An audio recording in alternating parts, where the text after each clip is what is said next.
Oftentimes our customers, they don't even know what they should be asking for their ICP. They don't know how to define their ICP and how to get it from the web, but we have that intelligence. So our AI research agents, then if it's a cold calling software, they know, okay, now I need to go to the job ad to figure out whether the company is cold calling. If there's GTM AI Podcast with Jonathan and Coach K, where you get the latest with AI and GTM today. Well, good evening, good afternoon, good morning, everyone. This is Coach K. My name is Jonathan Kvarfordt, or Coach K, whatever you prefer. And I am so excited to be another episode of the GTM AI Podcast. And I am pleased, pleasured, honored, ecstatic, excited, enamored to be able to have my wonderful guest on today, Dr. Desiree. How are you? Hey, Coach K. I'm good. How are you doing today? Thanks for having me. I'm really good. I've had the pleasure of getting to know you a little bit over this last few months. And you are seriously one of the nicest people ever. And I am just so grateful to have your connection and awareness. You've done so much help for different people I've been working with. And I'm just nothing but, impressed. I'm impressed by you by a lot of ways, because you're exceptionally smart, but then you're like super nice, and like that combo doesn't always happen. So first off, this way, my compliments. You're just an amazing person. I'm really glad you're here. Wow, thank you so much. I'm flattered. I usually don't get so many compliments, but I take it, especially the one that I'm nice. Yeah, you don't get that much. You think you're nice? You're super nice. What are you talking about? Okay, I take it. Let's continue having this conversation. Yeah, can we have a podcast like every day, 2025? Let's do it. I'm down. I loved it. I love being people's hype man. Like I love making people. Let me start over. I like helping people know of how awesome they are, because a lot of people don't know it, and I love to tell people that, just because I think we should hear it more. So that's a whole other podcast I could do it on, but that's just my opinion. Oh, before we get into details. I know I could go on a long time about you, but obviously you're a doctor, so I'd love to know that. But before we get into that side of AI and all the good shenanigans, tell me about you. What's your journey like? I know you're not originally from America, so you came over before. You launched this new company, but tell me about the non-LinkedIn version. Who are you? What makes you passionate about this space? And how come you're on this crazy journey of AI stuff you do now? Yes, let me collect my thoughts. I'm Desiree Jessica. People call me Daisy, Jessie, Jess, whatever. I listen to it all or not, depending on my day. No, but jokes aside, so my parents are from Czechoslovakia. They fled communism in the 80s. I grew up in Germany. And in Germany, I had a wonderful journey, having started 2 startups, more or less successful, and then doing a PhD.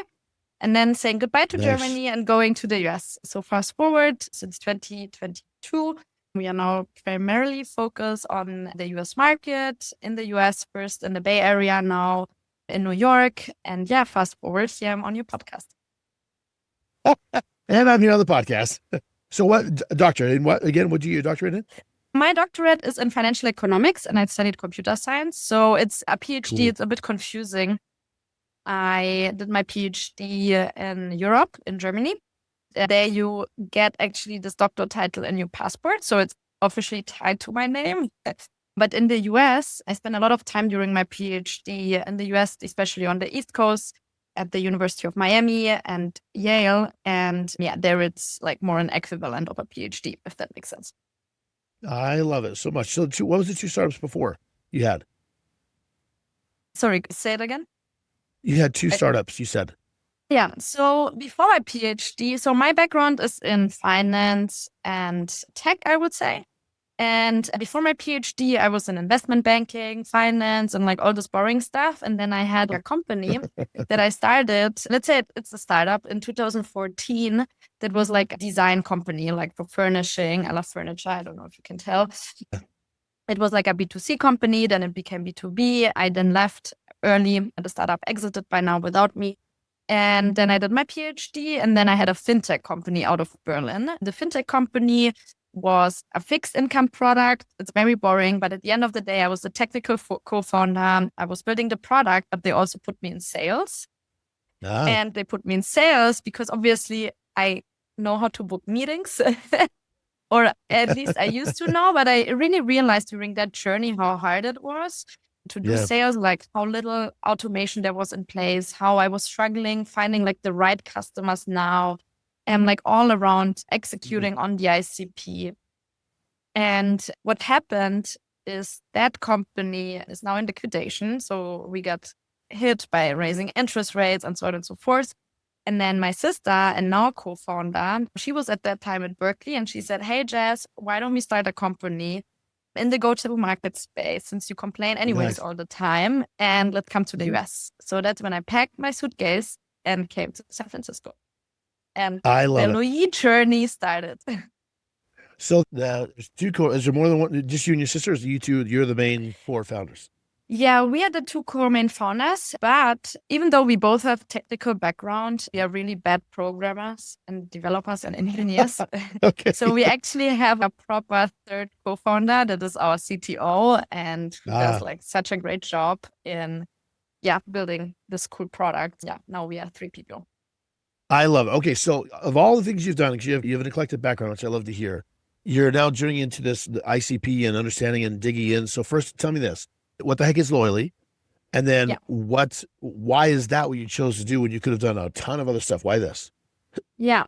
I think it really goes back to my sales experience back in the day. So we were selling to banks and hedge funds. And I remember I got this big list and I was supposed to execute that list. But I noticed, okay, some banks, some hedge funds are more suitable than others. So what am I supposed to do? Go through this 1,000, 10,000 of accounts to figure out which one is now the good fit or not. What I developed during my PhD is 2 things that are actually quite handy now. So I was scraping a lot of data from the web to understand business models, processes, people strategies at companies.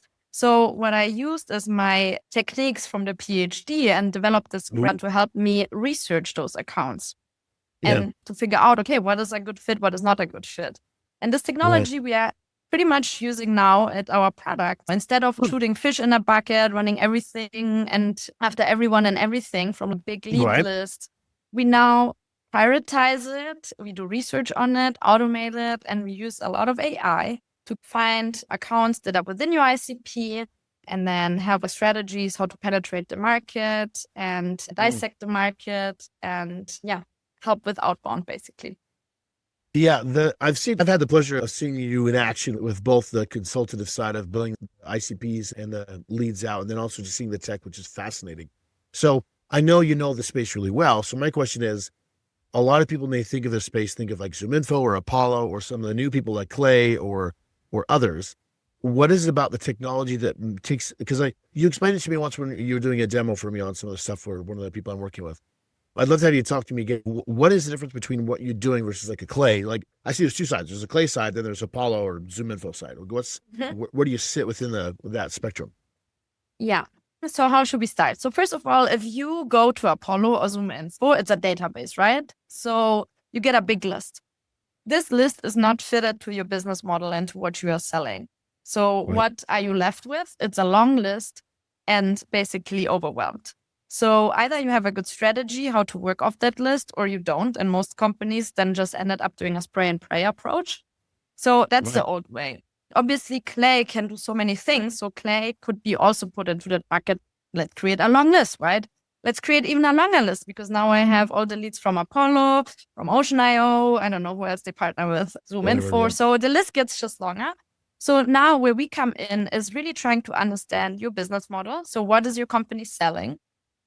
Who did you sell to in the past? And trying to really understand a super granular ICP that goes beyond industry and size. To give you an example, you are a cold calling tool. You can go after every company in the USA. Right. So you have a huge TAM, technically. But if you look closer, you don't, because you want maybe a certain industry, you want maybe a certain size. Okay, that's what companies are doing now. But we go even one level further. We look at, hey, does the company even cold call? If the company is not cold calling, then you should not be talking to them and not wasting your time. So what do? We scrape historical job ads to really understand processes and people of organizations. So we understand business models, process, people, tech stack, and the combinations of it to really understand whether this is a good fit customer or not. So to cold calling software that is selling to companies that at least need to cold call, we would say Right. a company that is not cold calling and doesn't mention it anywhere in 5 years history in their job ads, it's not a good fit. So just to give you like a little example. So what did Yeah. we build? We built the intelligence to figure out what your ICP is based on the information on the websites, job ads, tech stack. And then once we understand the common clusters, hey, the ad needs to mention that they're cold calling, then we can enroll all your leads into these key characteristics and research the web for you. So you can automatically score, tier, and have research on key accounts and then penetrate them. And we always say we help you find your best customers fastest. And this is really what makes us different to other tools. Compared to Clay, we are like the Claygent, I would say, just that we are very focused on quality and different resources that as like a normal Clay user would not have access to. Yeah. So I think this is a point we need to dive into because how do I say this? I can say this as both someone who's used Clay for list building and then seen some of the quality of stuff or non-quality, I should say, of coming out of it. Same thing with ZoomInfo and Apollo. Like I've seen the strengths and weakness of each tools, and then I've seen yours. I'm like, this is awesome. So the data sources or where you're getting information from is super powerful.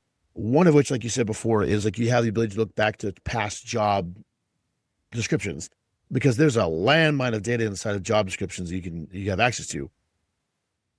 Two questions. One is, are there other sources of data like that are unique to you? And then two, why is it that you have access to it, nobody else does? Because if it's like it's just a technology thing, what's the difference? Does that make sense? Hopefully. Yeah.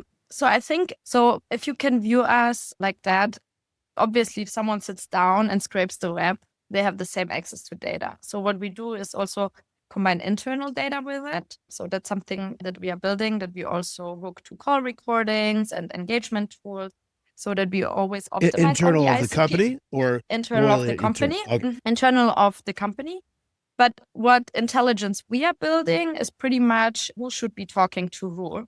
So we know exactly which companies are going after what companies. And then we have the intelligence of really knowing how you can penetrate the market fastest, if that makes sense. So oftentimes our customers, they don't even know what they should be asking for their ICP. They don't know how to define their ICP and how to get it from the web, but we have that intelligence. So our AI research agents, then if it's a cold calling software, they know, okay, now I need to go to the job ad to figure out whether the company is cold calling. If they're selling to companies that have higher ACVs, now our AI research agents know, hey, now go to the website and check if they have pricing and if the pricing is higher than 30K a year at least.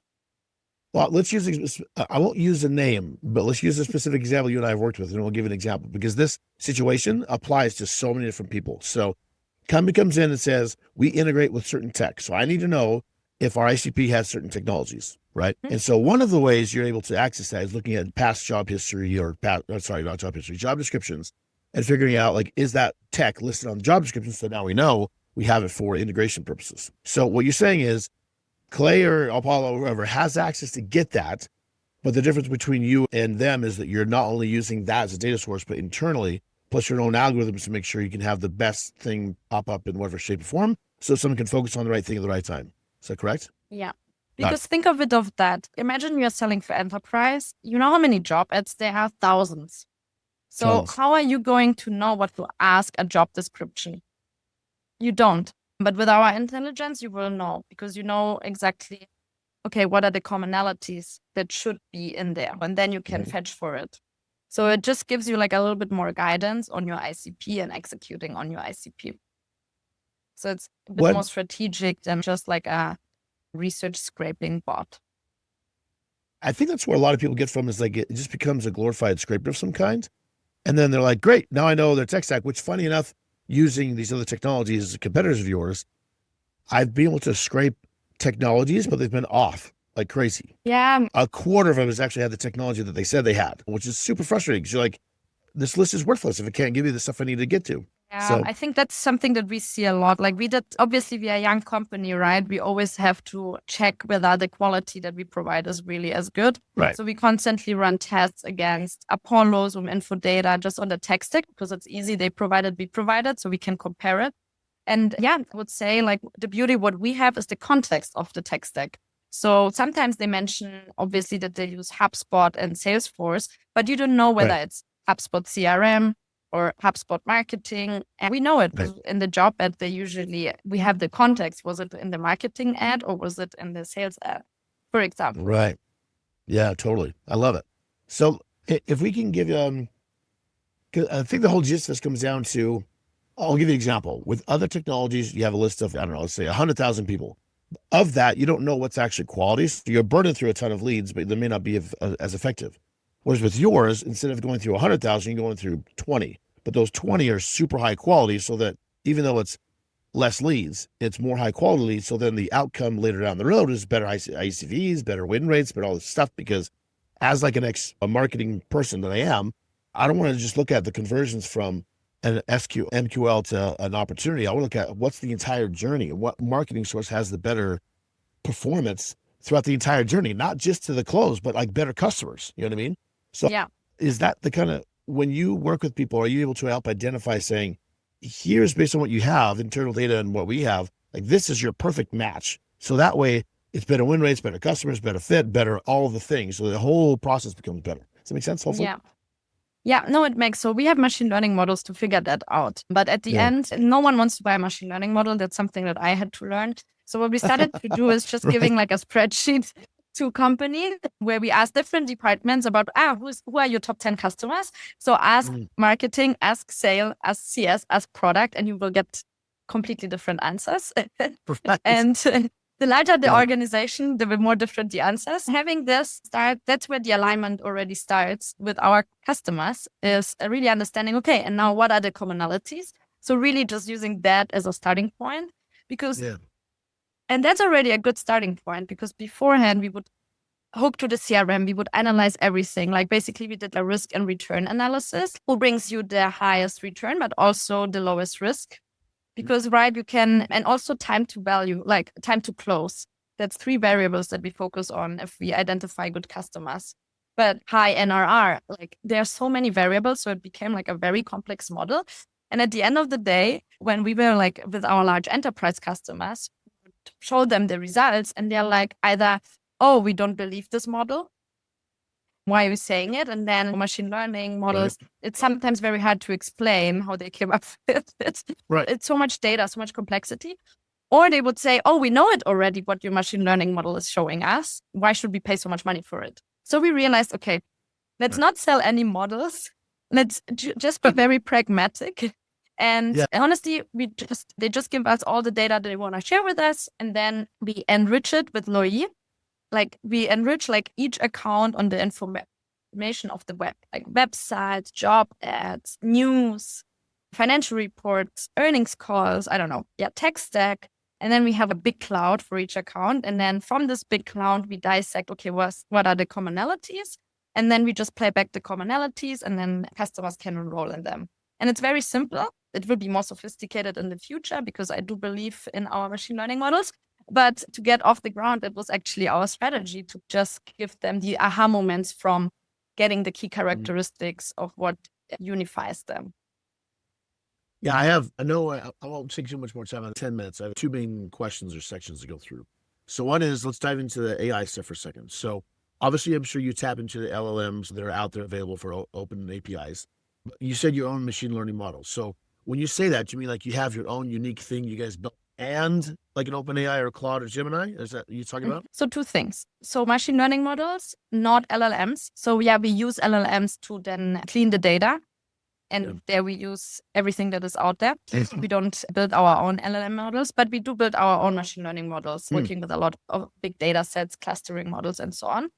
We don't have our own LLMs, honestly. So I did my PhD where I worked a lot of on NLP, natural language processing. Everything that I Yes. did 5 years ago is super outdated, and I don't want to waste any second to build something Right. that is better what is right now on the market. So yeah, we use Gemini, we use OpenAI, Claude. We have actually a lot of different models because they have to all agree on an answer. So we believe that Right. we are one of the best quality vendors out there to work with unstructured data. And the reason why we are good with quality is because a lot of models need to agree on an answer. And Got it. so that's why we also use for different purposes, different models. So you're almost using a multi-agent framework to make sure the quality answer is there. Ish. Yeah. And Yeah. obviously it's a trade-off between quality and cost. So Right. Which makes dependent sense. on of what we need to understand, we really have to check, okay, what is the best way of getting to an answer? Cheapest. Yeah, I go into this one in the academy, and I'm obviously not going to go into it here because that's a whole discussion between machine learning models and NLP and AI and LLMs like that. I know there's a difference between all of them, but it's good to hear you have your own unique models to what you're doing. Because I think, again, being a recipient of the data you've had in a couple of different places, I'm just been impressed by the stuff and be like, this is awesome. So tell me about, what was the other question I was going to ask you? Hang on, just left me. Where did it go? It was a good question too. Son of a gun. When you have the data now, with all the different places you go to. Oh, I remember what. Sorry, it just came out to me. So when we were talking before, I was asking about like strategy-wise. How do you think about strategy between data and when you pull it, when you not pull it? And your thinking is, which I loved. I'd love to tap into it more. And this is what's refreshing about your team is that there's this reality of what happens outside of the data world, which is real life, that doesn't always get reflected in the data. Such as people leave jobs, people do different things, and like shifts and changes happen all the time. And when I remember asking you about this for a company I was advising for, and you were saying basically that instead of looking at pulling data for 6 months and just using the same data for 6 months, you're like, let's do it every month. Let's do a refresh every month so that because things change so much. And based on your scoring algorithm, you bring up different people that may have been the best fit a month ago, but for whatever reason now they are because of a new CRO, because of a new whatever. So Yeah. I'd love to tap in more for a second, like you're thinking around that methodology in general, because like in the old school days was like pull a list, use it for 6 months, but now you're thinking it's not that way anymore. Tell me more about that. Yeah. Two things. It depends on your go-to-market motion. So let me distinguish between an enterprise sales motion going more upmarket and like a high velocity sales motion, right? So it depends. Like if you obviously you can get a big list and narrow it down and you can work that list off. However, things will change. And that's what you are talking about, right? It depends on where do you expect changes. So do you expect changes in the people that they're having, in the tech stack they're using, in their business model they're having? And then based on that, you have to define for your own go-to-market motion how often you want the refresher. So for example, for enterprises, or companies that do enterprise sales, they are very signal driven. They need a refresher quite often, let's say on a weekly basis, because maybe there are news on the market, there are people changing, there are a lot of people that work for that company if your persona changes. So you don't want to be late to the party because you just have so few opportunities. So there you might need a refresher more often. For high velocity sales, oftentimes the tickets are lower. Maybe you don't need a refresher every week, but every month, every quarter. And you can honestly, as a company, you can just sit down and think, okay, are you like hunting a lot of people? Then you need the refresher on the people, especially important for enterprise sales. Are you a hunter for accounts, like finding the best accounts? Then you need a refresher on the accounts. And then the frequency, how often you refresh something, that is determined by your go-to-market motion. And that's something that we don't have answers for yet either. So right now we let our customers decide how often they want to refresh it. But we do see a trend towards refreshing on enterprise accounts. Let's say you are a sales leader with 10 reps selling to enterprise and you have like in total 100 accounts. Yeah, you don't need to refresh those accounts all the time, but you need to have the signal once something changes rather quicker than later. So there you do like a refresher every week, but with 100 accounts, it's not expensive to do a refresher every week.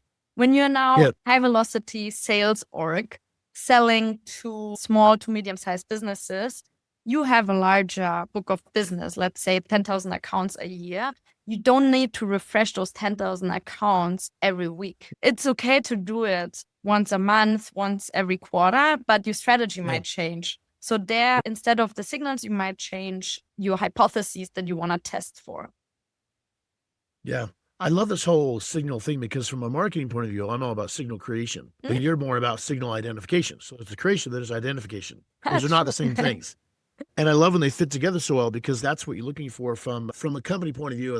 This is leaning on more like Chris Walker's stuff, but it's the thought of, first off, you have to create the signals, and two, you have to know when it's actually happening so you can hit it with the human or whatever technology at the right time to pull them into the sales process and get them to buy, which this whole thing is just fascinating. And that part of what you bring to it is this angle of there's signals that, again, I've been in this space for a long time, but I was like, oh, I didn't even think about that. And then sometime you told me some of the categories you were thinking about from a signal point of view. I'm like, this is awesome. Why did I never think about this?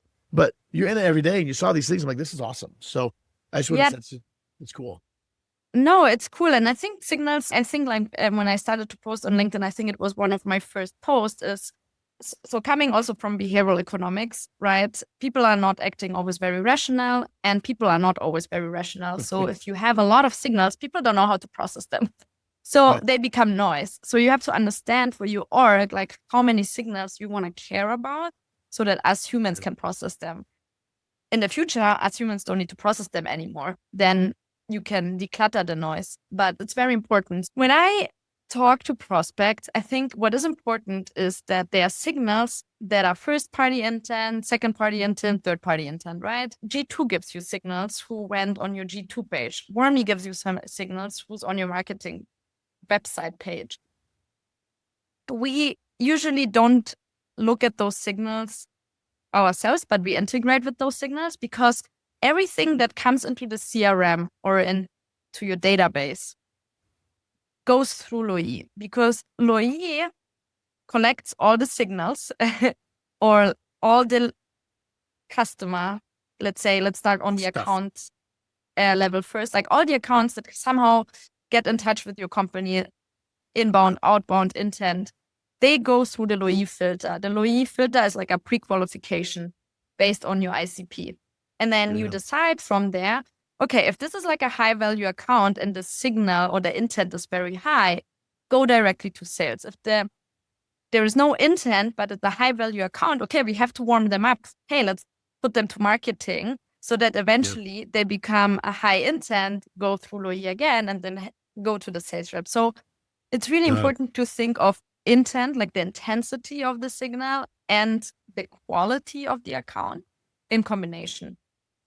See, this is why I just love talking to you. These angles, I'm like, I love this thought. This is awesome because like people dive into it, hey, signals, but then you're getting into the nitty gritty, which is like not all signals are equal. So how do you know which ones to go after? Which means you have to have access to all the different data, like you said, the website and for the sales things, from webinars, from all the crap that someone does to make sure they can have an understanding of where in the world do we start. So I love that.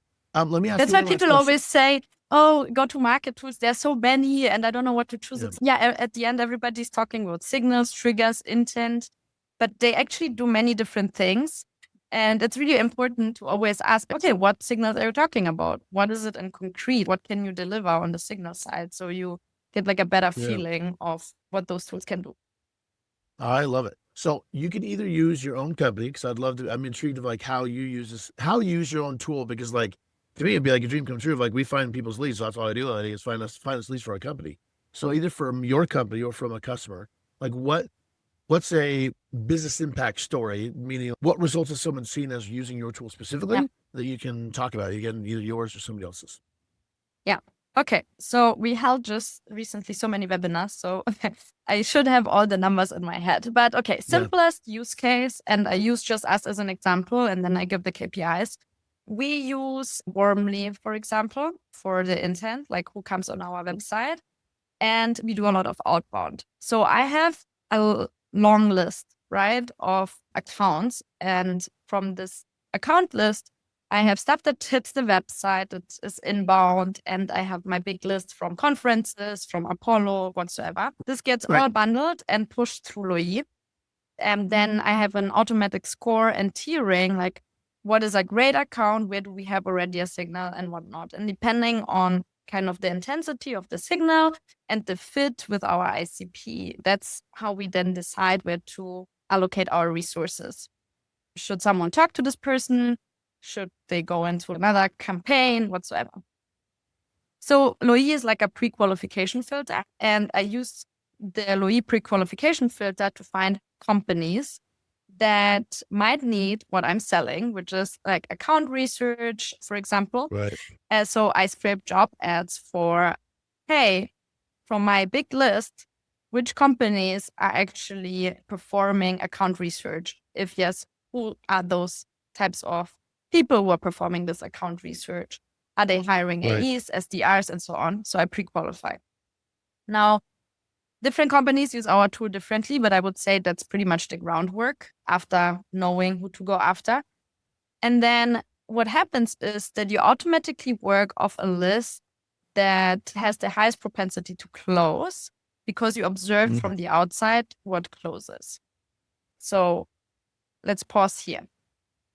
It's very theoretical, right? What has the highest propensity to close? And this is where we ask the customers, what are your best customers? We use our machine learning models if we work with large enterprises to really identify, okay, what are the companies that have the highest propensity to close and what characteristics they have from the outside that we can observe from the outside? Because when you want to target companies, it doesn't bring me anything to know the internal characteristics that I get once I talk to the prospect, but I need to know it from the outside. So that's why we correlate internal characteristics with external characteristics so that we can then go out and based on the external characteristics, we can prioritize a list that has the highest propensity to close. So now, okay, we go and scrape the web for those characteristics that we observe from the outside on public web, but we know that they're positively correlated with stuff inside. So then what happens is that you automatically work off always the best leads first. And what impact does it have? So if you have limited resources, and let's say shooting out LinkedIn messages is a limited resource, shooting out emails can be a limited resource, how many people you have that can work off those accounts is a limited resource. Right. So once you have limited resources and constraints, you want to work off a list that is prioritized because you want those resources to be allocated most efficiently. So that means that our customers reported that, for example, they penetrated the market 2 times faster because they were hitting the accounts that had higher likelihood to be interested. They got 1.5x meetings booked because they were talking to the right accounts. They eliminated, I think, 2/3 of account from their territories because they weren't a fit. So 2/3 of efficiency gains, what otherwise people would randomly work off. And you save, if AEs or SDRs need to tier accounts, you completely eliminate subjective tiering and you save a rep almost up to 1 day a week to do account research. So there are multiple gains. So it's data helps, but you also need to know how to act on data. And I think this is where you come in, we come in to help companies execute on data, because if you just get data, it can be meaningless if you don't know how to act on it. 3,000% agree with you. More than like data is, doesn't matter what data you have, it matters what you can do with it, which means you have to understand when the crap you have to actually do something with it, which I love. Well, I just want to tell you thank you. I know we're up on time, but I could literally talk about this for hours because I just love your thinking on this. So I just want to tell you, first off, thank you.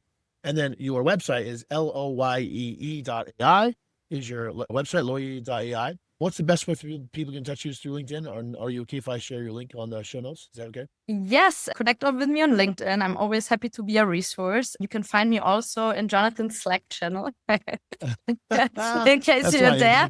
I might answer there more quickly than on LinkedIn, but I definitely always answer LinkedIn.